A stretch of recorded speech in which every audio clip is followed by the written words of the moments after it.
and welcome to What's Your Story?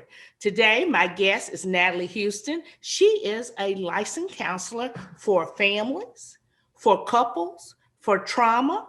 Please help me welcome Natalie Houston to the show. Welcome, Natalie. Thank you for having me, Sharita.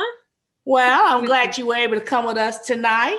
But tonight, we're going to talk about love. We're going to talk about love of God, loving others, loving yourself, loving a relationship. So, Natalie, before we get there, tell our viewers a little bit about yourself. Well, like you said, I'm a licensed counselor, a licensed clinical mental health counselor, and I work with couples and mostly individuals and couples, occasionally families, and I focus primarily on relationship, spiritual, emotional, or like coupleship in the areas of trauma and relational connection.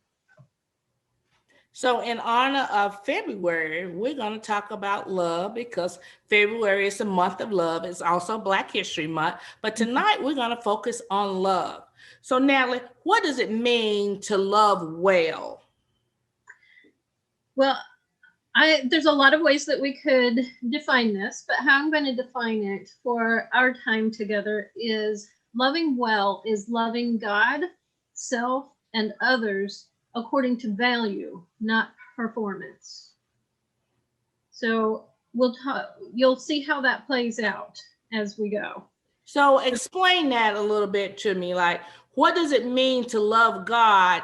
You know, especially in the midst of this pandemic, people are feeling hopeless, lost, despair. What does that mean? And even in this hard situation where we're in this pandemic, what does that mean when you say, I love God? Yeah, so it's about loving God not because of what he does for us, because that's going to lead to disappointment. If he doesn't do what we think he should do, then we're going to be disappointed, right? But it's loving God for who he is. Creator of us, creator of the universe, creator of all the things, all the wonderful things that we see and experience around us, and of beauty. There's so many things that we can say about who he is, and but loving him because of who he is instead of what he does for us is really important, and only then can we offer our whole selves to him. That's important because the scripture tells us in Deuteronomy and in Matthew and Mark, love the Lord your God with all your heart, soul, mind, and strength. Offering our whole selves to him. But there's some difficulties with that for people. Some people have a hard time with that.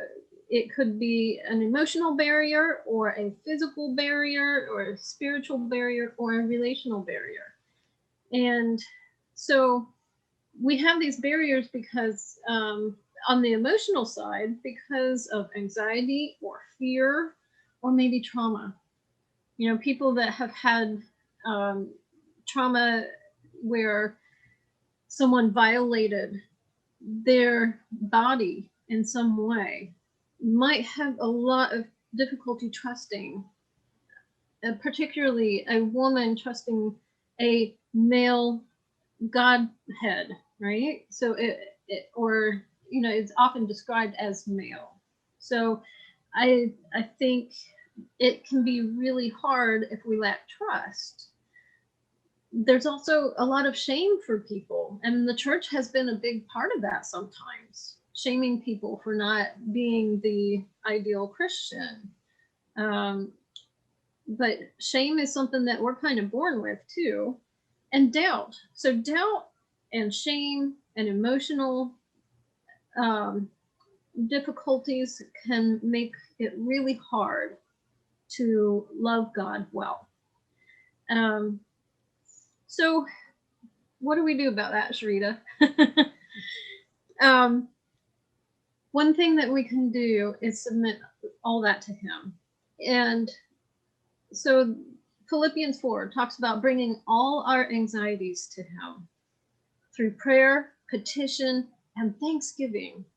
It's hard to thank God when we're not real happy with him, right? Mm-hmm. But if we focus on gratitude, even research is showing that gratitude changes our brains and gives us a whole different perspective on things. And so bringing all of that to him and saying, God, I don't trust you. I'm struggling with you. I don't know what to do with this trust issue, or with the fact that I don't see you working in my life, or I don't see how you could allow this bad thing to happen, or whatever the situation might be. But bringing it to him, because if he's really God, then he's going to work with that. He's going to meet you there. You know, Natalie, with that being said, you know, trusting and loving God, but how can I love God when I don't love myself? Oh, yes. Well, we will talk about that in just a moment, because it actually comes the other way. Loving God helps us love ourselves. And so let me share with you a couple other things to do when we're struggling with God. First of all, remain faithful in pursuit of him. Doesn't mean that you are liking him the whole time, but if you remain faithful in pursuit of him, and you pursue him in the issues of your struggle, then he will be faithful with that. So even if you come to him with an attitude like, yeah, God, I don't really trust you right now. That's what David did in the Psalms. And then if there's still struggle, then maybe seeking spiritual or emotional counsel. The big question that we need to ask ourselves is, what would it be like to offer my whole self to him without condition of his response being desirable or even evident? So how do I bring my whole self to him, even if I don't really feel it? And if that vulnerability feels uncomfortable, then we might need some counseling, either spiritually or emotionally. But if we can love God well, if we can love him fully, then it's going to bring a whole different perspective on ourselves. And so when we talk about loving ourselves, it's not because I'm so good, because I'm not. I kind of blow it sometimes, right? So, because being good is about performance. So it's not about me being so good, and it's because I'm also bad. But C.S. Lewis, well-known Christian author, and but he used to be an atheist, but he began to see the love of God, and then he talked about the love of who we are, and he said, if we really saw the full beauty of a person, we'd be tempted to worship them. I mean, how many of us have like idols of like people that we are in awe of, right? We would have so much awe, we'd be tempted to worship them. But if we saw the horror and corruption in each person's heart, it would feel like a nightmare. And C.S. Lewis talks about that. And so, again, it's not conditional on our performance, but on our value. And God says that my value is worth his son. And so if we can get that part in order, if we can understand that my value is worth his son, that he gave everything for my relationship with me. But Natalie, you know, as a Christian and as a believer, I'm loving God, and mm-hmm. I'm not loving myself. So there's a struggle. There's still a struggle. Right. And so, you know, you're on one side, we know love is the greatest gift of all. Mm-hmm. But yet I struggle with still my own self-worth or my own self-values. How do I incorporate loving myself and loving God as one? Yeah. Well, it is hard because we have shame, right? We all struggle with shame in some way. And so we experience that at our core. And not knowing our value is, in part, not being in tune with who God says I am. But it's also the negative self statements that we grow up with in some way. Events happen, and we begin to believe things like, I'm not good enough, I'm a failure, I'm unlovable, I have to be perfect in order to be loved. Those are we have to deal with those negative self statements. We need to learn the art of self compassion, um, empathize with ourselves, and have kindness towards ourselves. Sometimes we're much more kind to others than we are to ourselves. But if we keep beating ourselves up with those negative messages, those are all lies. It's not true that you're not good enough or that you're not perfect enough, because it's not about performance again. It's about our value is in God and who he designed us to be. And so having self-compassion will help us deal with the areas where we fall short, the areas where we feel not enough. So if we really focus on the art of self-compassion, that's going to help a lot.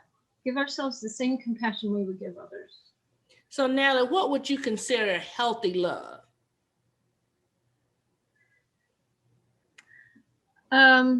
Healthy love would be about not thinking too much or too little of ourselves, and not limiting the love of God pouring out on us.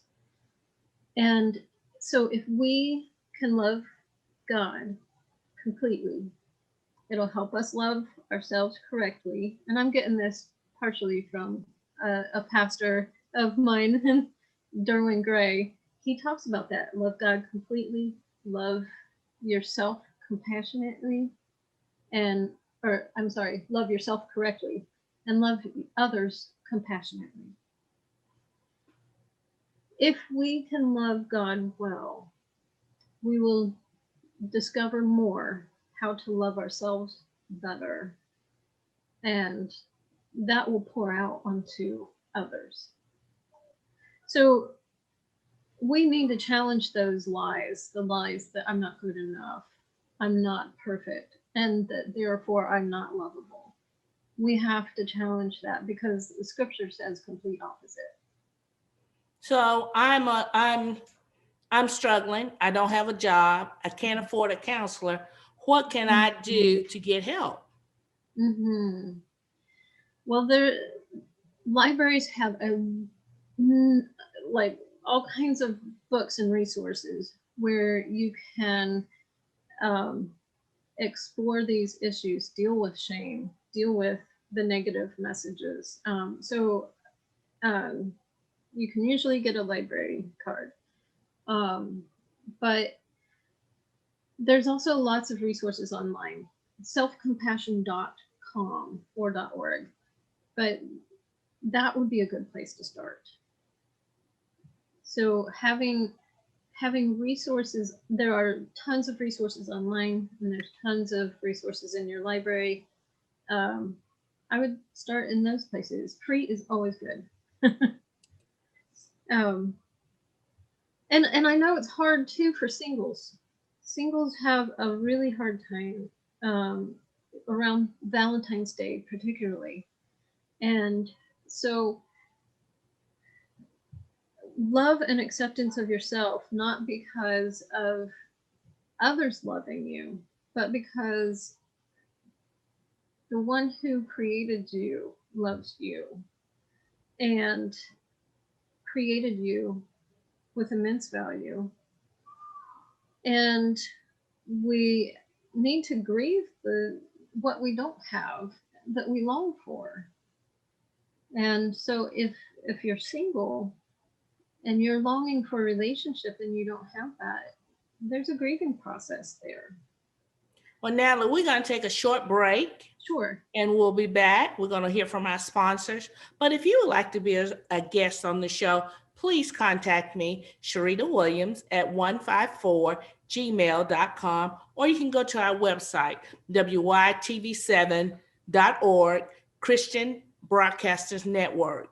And if you are really enjoying these shows, please help us stay on the air by giving a donation to WYTV7.org. We'll be right back.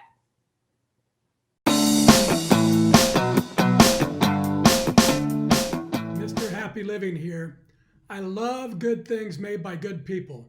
That's why I love Third Rock Essentials, a company founded by a surfer with a PhD that believes all personal care products should be so safe you can eat them.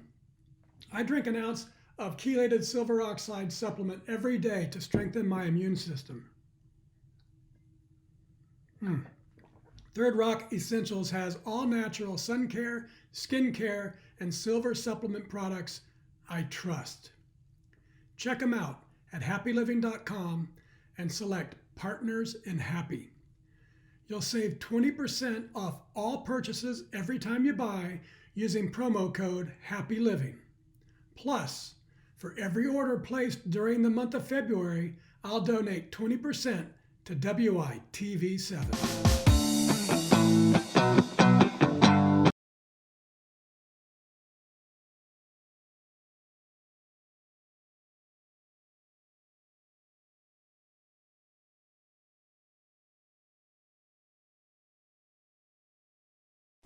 We're back with our guest today, Natalie Houston. Natalie is a counselor, and she's going to continue talking to us about couples and love. So, Natalie, please let our audience know how they can contact you if they need a counselor. Yeah, so I can counsel people in North Carolina at this time because of COVID. I'm limited to what I can offer online. And so if you are in North Carolina and you're desiring counseling for trauma or couples or relationship issues of any sort, I am glad to help, and you can contact me at Counselor Natalie at restoringjourneys.com, or you can look at my website, www.restoringjourneys.com, or you can call me at 980-253-9841. So I'm glad to see what we can do. You can always go to WYTV7.org and look on our page and see Natalie's information as well. And we would also like to thank our sponsor, 3 Rock Essentials, where they can be found on that page as well. So, Natalie, let's bring everybody back up to speed. The first half, we talk about love of God and love of yourself. So the second half, let's get into the nuts and bolts of couples love. So, it's Valentine's Day. A lot of people don't have anybody. So if you're single and you don't have anybody, what does love mean? Well, that is definitely going back to loving yourself well. And then it also pours into loving others. Again, loving others not for what they do for us, but because they have inherent value. And sometimes it's hard. Sometimes people are difficult. So if we're talking about couples, and I have a husband and wife in counseling, sometimes they're not feeling too affectionate towards each other because there's been some conflict. Sometimes people become difficult to love. And there might be periods of time that when people are difficult to love, or there may be times where we're not feeling loved back, or we are not being loved well, or there's conflict. So what do we do? Whether you are single or you're in a couple relationship or you have a family, these things will apply. First of all, always show kindness. Kindness is not the same as being nice, because We can be nice, but not have a motivation of loving someone. But being kind and caring, singles and couples and families, the more kindness that you spread, the more that will come back to you. So, Natalie, in your couple section, how do you help couples keep the fire going in their relationship? Well, we have to avoid certain things and we have to add in certain things. So John Gottman is a social researcher who has done a tremendous job at researching couples and how they operate. And one of the things that he talks about is the things that we need to work out of our relationship. Get it out. Don't do these things. There's several things. Avoid criticism. Avoid defensiveness. Avoid contempt. And avoid stonewalling. That's kind of like putting up the hand and saying, I'm done. So when we withdraw from a relationship or we're critical or defensive in a relationship, then those things actually tear down our relationship. So we have to get those things out. So I work with people on getting those things out of their relationship. And then we have to focus on the connection. We need first to have a solid friendship connection. If we're not friends, then we're not going to be good lovers either. And so building a solid friendship is the key to long-lasting marital couple relationships. And that might sound pretty crazy that is the foundation, but because a lot of people think of love as a feeling. We need to kindle this feeling. But really, long-lasting love is about friendship. If you want to be married at 80 years old, then it's really about the friendship. It's not about how the person looks. It's not about how the person performs. It's about how we connect. So, Natalie, how do you connect in a relationship? When we're talking about couples right now, how do we connect if we know opposite attracts? Okay, so if one's affectionate and the other one's not, one's hot, one's cold. So how do we bring the two together as one? Well, that comes to an emotional connection is different than say connecting over a hobby or something like that. So the emotional connection is what has to be strong, that friendship, but also we need to build in shared experiences. And I know what you said, like the opposites thing. Shared experiences can be difficult, but we need to have time that we connect over things where just like when we were dating. When we were dating, we found mutual activities or mutual experiences that drew us toward each other. And we also need to build a strong intimacy emotionally. And that intimacy is going to be driven by empathy. If we can be compassionate toward each other, then those differences become less diffuse or more diffuse. Yeah. So the differences become less of an issue if we can focus on our emotional connection and focus on compassion toward each other, giving each other grace. But primarily, I would say the biggest things that we need to do in any relationship, but especially when we're talking about couples relationships, first of all, express gratitude. If we express gratitude, if someone is saying, thank you so much for this, and I so appreciate this, then you're going to feel loved. You're going to feel more connected. So we need to focus on gratitude and affection, not just physical affection, but a pat on the back that says, thank you so much, or I love you so much, or I'm here with you.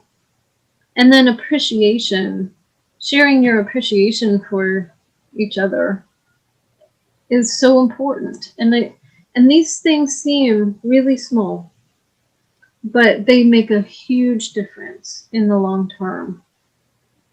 And so kindling the fire is first kindling emotional intimacy. And if we can come together and we can both show up emotionally, then then we're actually connecting.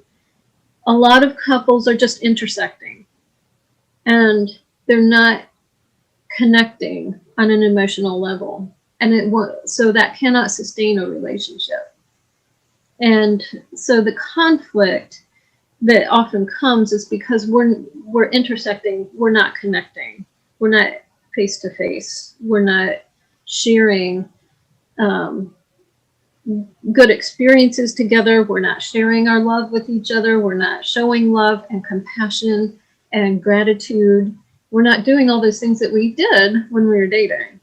So, Natalie, do you think because they're intersecting, is that what causes couples to drift apart? Say, for instance, like infidelity, you know, and then we're talking about love, you know, how can I bounce back from something so tragic in my relationship? Right. Yes. And it is oftentimes infidelity does come from that intersection.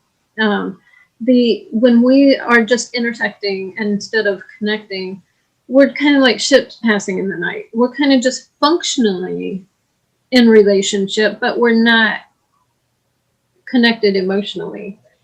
The good thing is oftentimes a time of infidelity can often bring couples back to, wait, why are we together? Let's try this again. And it doesn't happen overnight, but it is a choice that they begin to make when they begin to see, oh, this was a warning sign. And what we really need is to connect emotionally again. But trust is a huge issue there. But trust can be redeveloped as well. We can create trust and emotional connection even when there has been infidelity. Not in every case. And it depends on the source of the infidelity as well. You know, if there's sexual addiction or something like that at the heart of it, sometimes it's a little more complex than that. But oftentimes it's really about what we choose. It's choosing relationship, choosing to be a good friend to our spouse, choosing that I'm going to turn off the TV so that I can turn and face you and connect with you. And I'm going to stay off my phone and I'm going to connect with you face to face. And we're going to share an experience and share our hearts with each other instead of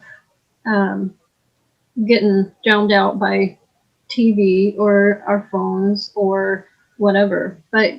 And I think the hardest part is couples who have young kids don't often have that time. You know, by the time you get the kids to bed and you do the dishes, then you're exhausted and you want to go to sleep. And so Natalie, what are that have the hardest time that you can leave our audience with about love that you'd like to share? I would say choose to give love, whether it's returned or not. It may not be returned, but then you know you've done everything that you could do, right? So choose to give love, whether it's returned or not. Choose to love someone because they're valuable, not because they did the right things or were perfect that day. But choose to give love, and then remember that love is a fluid ongoing process of growing together. It is a relational process. It's not feelings.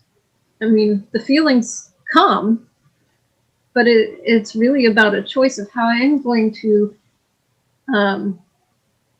treat you as a person of value.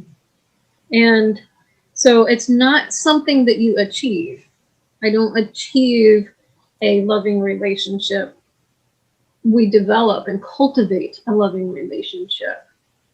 And that has to be on a daily basis, a weekly basis, a monthly basis, and a yearly basis. I tell couples, take a little bit each day, a little bit of time each day to offer something to each other.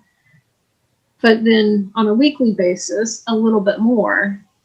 And then do something special once a month or something special once every couple of months to make sure that you're keeping that love strong. So now there are some exceptions. If there's abuse or neglect, or if there are severe disorders or addictions, that needs extra counseling. That's not gonna just be fixed overnight. But choosing to give love and choosing to have a relational, emotional connection, those are the things to stick with, and focus on kindness and avoiding those things like criticism and defensiveness. So Natalie, tell our audience again how they can contact you if they need counseling as for tragedy, family, or couples counseling. Yes. So you may check out my website at www.restoringjourneys.com. And on there, you can also find my email, which is counselornatalie@restoringjourneys.com. Or you can contact me by phone at 980-253-9841. And is there time, Sharita, I can give some book resources for people? Yes. Okay. So for couples and families, The 5 Love Languages by Gary Chapman. Here's a fun one, What Happy Couples Do. And this is really good. There's a books called For Men Only and For Women Only, and they're based on research, and they have some great resources in there for you. Love and Respect by the Eggriches. That really helps us understand what we both need in a coupleship. The Intimate Mystery by Dan Allender. And Hold Me Tight. Hold Me Tight will help a lot with that emotional connection. And so that's just a few. There are many great resources out there. I encourage you to dig and keep looking, and I'm glad to be a resource whenever. Well, I think those are some great resources. And myself being single, I think I'm going to pick up Hold Me Tight. So Natalie, we would like to thank you. WYTV7.org would like to thank you for being on our show. Thank you for being a part of this February Love Month. And we would like to thank our sponsor, Third Rock Essential. And again, if you would like to give a donation to WYTV7 Christian Broadcasting Network, please go to our website, WYTV7.org. I'm Sharita Williams, and please, if you would like to talk with Natalie or go to counseling, go to Restoring Journey, because this is what it's all about. Love is a journey. Get on the love train. February is Love Month. Give Natalie a call. Go to our website. Give a donation. We are here to educate, empower, and encourage our listeners. So I'm Sharita Williams. Until we meet again, let your story become our story on What's Your Story. Thank you.